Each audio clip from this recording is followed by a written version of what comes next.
Already the most famous road in Nice, the Promenade des Anglais, is perhaps now the most infamous as well. The scene of this terrible Bastille Day terror attack.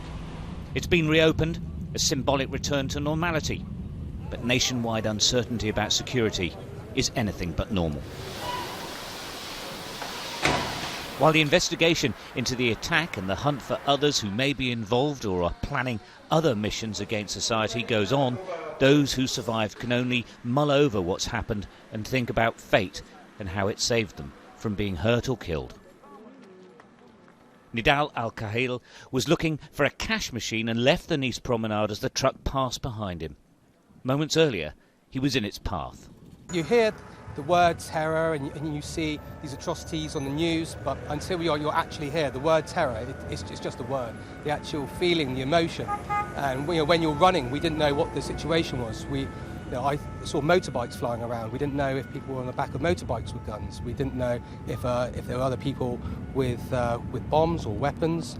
And even the French police, they were so edgy and nervous.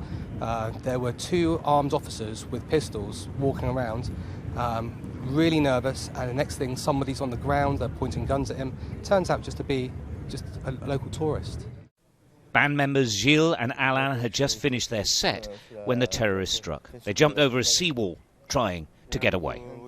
We go on the beach in a restaurant and just lock the door and wait. And were lots of people with you? Yeah. Many people. It was full. And so what, as it happened, people were trying to run away but also to hide, were they? Yeah. What were people saying? Oh, I don't know, just scream and run. And people were shocking, very shocking. The seafront attack brought chaos to Nice, but it's also exposed the vulnerability of all public places. The use of cars and trucks to carry out terror attacks is not that uncommon.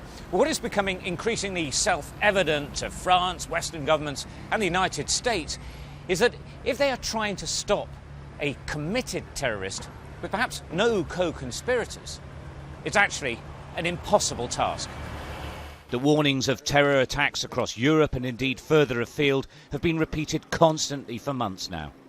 Around the globe, countries are reviewing their security readiness. But in reality, as gloomy as it may seem, most conclude more attacks are inevitable. Stuart Ramsey, Sky News, Nice.